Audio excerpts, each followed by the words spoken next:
So hello everyone and welcome to today's LeetCode daily question, that is longest subsequence with limited sum.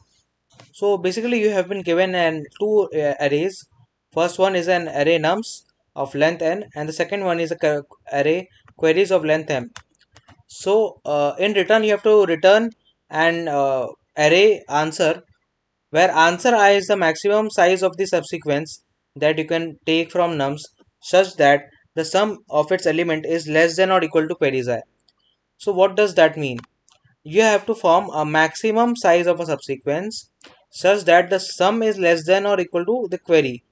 Now for example, if you see the for query 3, the output is given as 2. Now why is that so?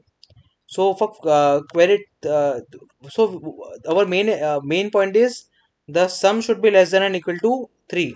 So I can pick, okay, I can pick 1. The size is sum is 1. Now it validates the condition of sum less than or equal to n, that is sum less than or equal to queries I, but we have to also maximize the size of the subsequence. So I will take again one more element 2. Now 3, so 3 is equal to, the sum is equal to 3. So now I have a size of 2 which is better than size of 1. And now if I take one more element, say 5, so the sum exceeds, the sum will be 5 plus 2 plus 1, that is 8. Now the sum exceeds the query I. So this is not possible and this is not allowed to us. So that's why we stop at size equal to 2, which is the maximum size of the subsequence, such that the sum is less than equal to query I, and we return 2. Same goes for 10.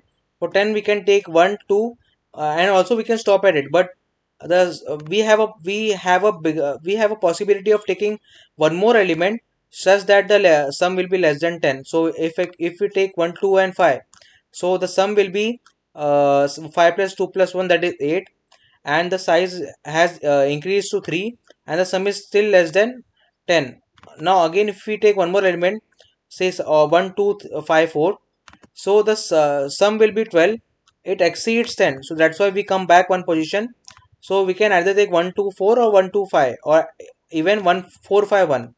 So that means the maximum size of the subsequence such that it validates the condition given to us is 3. Similarly for 21, we can take all the elements, which is the highest possibility, and the sum will be 12, which is less than or equal to 21. So now let me explain you how this works. So basically this is the code for it. I've pasted, this is the code. So what we will do, we will be using binary search method for this. First of all, I will sort the nums, since for binary search we require sorting a sorted array. Now in n I will store nums.length, in m I will store queries.length. I will declare an answer array of size equal to queries.length, that is m. Then for in the first for loop, I will store the prefix sum in nums I. So I will explain you what is prefix sum. In the next for loop, for each element of answer I, we will call for every index a predefined method called arrays.binary search. So this method is inside the arrays, and we will be using a predefined function, and we will be sending two parameters. One is the nums array, which was modified with the prefix sum, and the second one is the each query. For every I, we will be sending that query with the nums array, and in return we will get an integer. I will also explain you how this binary search works, and then I will store whatever I got plus 1 and absolute of that in answer I. At the end I will return answer. So now let's move to the whiteboard. So how it works. So okay, so this is the nums array given to me. This is the queries one, and I have also initialized the answer array. So first we will do arrays.sort nums. So okay, I will be sorting this nums array. So let me sort this. So I have sorted the nums array in ascending order, since it will by default fix or sort this array in ascending order. Then in the next for loop, what I will do is I will store for I equal to 1 to less than n. That is, I will start from this element and I will store nums I equal to nums I plus nums I minus 1. So basically each index will store the sum of the elements before that. So okay, so like here we have nums I equal to 2. So now this will store nums of I plus nums of I minus 1, that is 2 plus 1, that is 3. So the next one we have 4, and now this index will store 4 plus nums of I minus 1, that is 4 plus 3 7, and the next one will store 12 because 5 plus 7 is 12. So we have modified the nums array with the prefix sum, and so okay, so we are done with this prefix sum. Now what we will do is we will use the arrays.binary search for each query, and we will store the answer in the answer array. Okay, so for I equal to 0 to I less than m, that is queries.length. So first element is 3, and so for that we will store we will send the nums array, the with the nums array with the prefix sum and a query 3 to the binary search. So now how does binary search method work? So okay, so now basically what how it works I will explain to you. Okay, so we have nums array with us, and we have a query 3. Now there can be two possibilities. Either the query given we gave to the binary search method, it exists, so it will simply return the index of the at the location it is present. So as you can see, in 3 is present at I equal to 1. So the output, or the value which the function will return is 1. So as we saw, a will be equal to 1 for query 3, and we will store absolute value of a plus 1, that is 1 plus 1, that is 2. So 2 will be stored in the answer. Now coming to the second part. Now the second part we will for I equal to 1, we have query 10, and we will send nums and 10. So now we do not have 10 present in the nums array. So now what this function will return to us?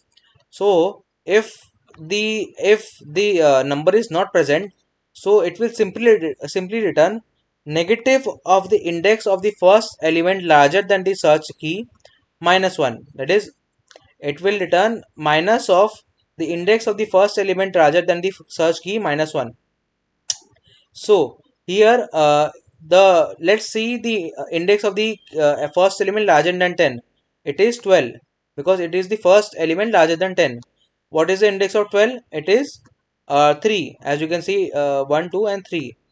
First one was 0, so it will return minus of the index of the first element larger than the search key, that is 12, minus 3, and at the end we have a minus 1, so minus 1. So it will return at the end minus 4. Okay, so a will contain minus 4. Now what will we store in answer I? Absolute of a plus 1. So absolute of minus 4 plus 1. So this will become what? This will become absolute value of minus 3, that is 3 itself. So answer I will store a 3 over here. Now same goes for 21. Now if you see 21, so now there are no elements. Now we have I equal to 2, so query will be 21. Okay, so now 21 is again not present in the nums array. So now what it will return, because there are no elements which are larger than 21, so simply it will return the next element, next index, which is next to 3, that is the index next to the last index available. So by default it will send a 4. So negative of the, so this part, the index of the first element larger than the search key, will be by default 4, and we will have a minus 1 at the end. So it will return a minus 5 to us. Okay, a will store minus 5. Now what we will store again? Absolute of a plus 1. So absolute of minus 5 plus 1, that is minus 4, and absolute of minus 4 is 4. So this 4 will be stored in the answer array. So I hope you understood this. Basically how this is how binary search works, this method works. So this formula was very much necessary. Minus of the index of the first element larger than the search key minus 1 if the element is not present, else it will simply return the index at which it is present. So 2 3 4 is the answer we found, and this will be returned back to the main function. So this is the same thing which I have done, and also you can see 234 is the solution. So now let me just submit this. So as you can see, it is getting submitted, and it is faster than 99%. And I hope you like this video, and thank you for being with me. And if you like the video, so do like and subscribe and share with your friends. And thank you very much.